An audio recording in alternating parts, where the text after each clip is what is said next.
Have you ever wondered if pirate legends are more than just tales of treasure and terror? It's a question that has captured the imagination of people for centuries. Today we're going to take you on a journey back in time to a period teeming with high seas adventure, daring exploits and infamous characters, the golden age of piracy. This was an era where pirates weren't merely figments of storybooks, but real individuals navigating treacherous waters, seeking fortune and often survival. They were the outlaws of the sea, writing their own rules and leaving a legacy that continues to fascinate us. But just how much of what we think we know about these seafaring rogues is based on fact, and how much is the stuff of legend? Prepare to lift the veil on the myths and truths of these maritime marauders. So here's an invitation to embark on an exciting voyage. Dive with us into the tumultuous seas of history as we navigate the truth of the golden age of pirates. The golden age of pirates didn't just happen overnight. It was a tumultuous period fueled by political, economic and social changes. Let's set sail back to the early 18th century, a time of significant upheaval. The War of the Spanish Succession had just ended. The European powers had been fighting over who should sit on Spain's throne, a conflict that spilled over into the Caribbean, a region teeming with colonial ambitions and lucrative trade routes. In the wake of the war, a surplus of sailors found themselves without employment. These were not ordinary seamen. They were privateers, state-sanctioned pirates who had been authorized to attack and plunder enemy ships during the war. Now, with the war over, these privateers were out of a job, left with no option but to turn their seafaring skills towards less legal endeavors. The end of the war also left a power vacuum in the Caribbean. The colonial powers were stretched thin, their naval resources exhausted and unable to effectively patrol the vast expanse of the Caribbean Sea. This created a ripe environment for piracy, a lawless frontier where the desperate and the daring could carve out a life for themselves. Furthermore, the economic conditions were perfect for the rise of piracy. The Caribbean was a hub of trade, with ships laden with goods from the New World making their way to the Old World. These ships, carrying everything from sugar to gold, were tempting targets for those who had the audacity and the skill to seize them. Social changes too played a part. In a world where social mobility was limited, piracy offered a semblance of democracy and freedom. A pirate crew was often a mix of outcasts, runaways and adventurers, bound together by a shared desire for a life unbound by society's rules. And thus, with the seeds of lawlessness sowed, the golden age of pirates had begun. A time of daring high seas adventures, larger-than-life characters, and legendary tales that continue to captivate us even today. But behind the legends lies a complex web of historical events and circumstances that gave rise to this fascinating era. From this age of chaos and uncertainty, legends were born, names that would echo through history. In the heart of this tumultuous era, there were individuals whose names became synonymous with the very term pirate.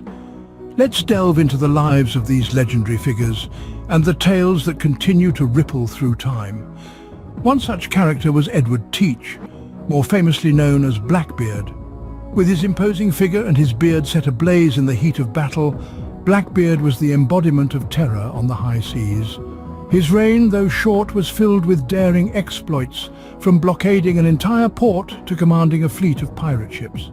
Then there was Anne Bonny, a fiery redhead with a temper to match. Born into a world where women were expected to be seen and not heard, Bonny defied convention and became one of the most feared pirates of her time. She sailed under the Jolly Roger, fought with the ferocity of 10 men, and left a trail of wreckage in her wake. And who could forget Bartholomew Roberts, or Black Bart, as he was known? Roberts was the most successful pirate of the Golden Age, capturing over 400 ships during his career. With a flair for the dramatic, he was known for his flamboyant attire and his strict code of conduct, setting him apart from his peers. These individuals were not just pirates. They were leaders, strategists, and, in their own way, revolutionaries. They challenged the status quo, defied societal norms, and carved out a place for themselves in history. Their stories, filled with adventure, betrayal and daring exploits, continue to captivate us, serving as a testament to their enduring legacy. But it wasn't just their daring deeds that made them legendary. It was also their ability to inspire fear and respect, their cunning strategies, and their sheer audacity that set them apart. These names, infamous and feared, were etched into the annals of pirate legend. But was the pirate life as glamorous and exciting as it is often portrayed? This is where we delve into the fascinating world of pirate myth versus reality. The image of a pirate digging up a treasure chest marked with an X on a map is a staple of popular culture. However, the reality is that X marks the spot maps were largely non-existent during the golden age of piracy. Pirates buried their treasure rarely, if ever. Most of their loot was swiftly spent in port towns, on all manners of debauchery, or traded for necessary supplies. And what about the infamous practice of walking the plank? Truth be told, this form of punishment was more a product of fiction than fact. Pirates were indeed known for their cruelty, but they preferred methods that were quicker and less theatrical. Now let's move on to some surprising truths about pirate life. One such aspect was their democratic system.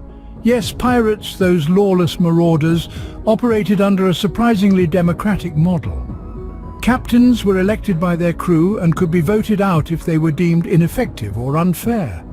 Decisions about targets and division of loot were often put to a vote. Then there was the pirate code. Despite their lawless reputation, pirates had their own set of rules and regulations, known as the Pirate Code or Articles. These rules dictated everything from division of spoils to compensation for injuries.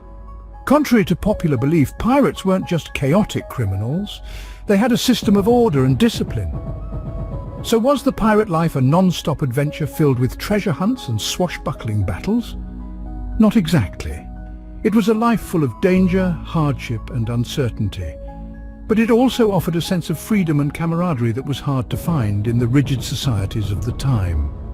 The pirate life was far from the romanticized version we often imagine, yet it held a certain allure for those who lived it. The allure of living life on your own terms, the thrill of the open seas and the camaraderie among the crew. These were the true treasures of the pirate life. Like all good things, the golden age of pirates had to come to an end. The twilight of this era was marked by a series of events, a culmination of actions taken by those who had grown weary of the lawlessness that had dominated the high seas. The world was changing. Nations were growing stronger, their navies more powerful. The once lawless oceans were becoming tightly controlled, as the increased naval presence brought a semblance of order to the chaos. The sea was no longer a playground for pirates. It was a battleground. The once fearless buccaneers found themselves outmatched, outgunned and outnumbered. The seas, once their haven, had turned hostile, but the increased naval presence was just the beginning. In an attempt to quell the piracy that had been rampant, the British government implemented the Pirate Act of 1721. This act was a no-holds-barred declaration of war against piracy. It was a statement that said, in no uncertain terms, that piracy would no longer be tolerated. The Pirate Act was ruthless. It didn't just target pirates, it targeted anyone who aided and abetted them. It made it a crime to be associated with pirates in any way. This act was a death blow to the pirate community. It severed their lifelines, cut off their support systems, and left them isolated and vulnerable. The effect was immediate. The once thriving pirate community started to crumble. The pirates, once the terror of the seas, were now hunted, their numbers dwindling. The golden age was fading, its glory days passing into the annals of history. And yet, even as the age was ending, the legends were beginning. The stories of these pirates, their exploits and escapades, were passed down from generation to generation. The golden age may have ended, but the legends, the stories, the myths, they lived on. The sun had set on the golden age of pirates, but their legends live on.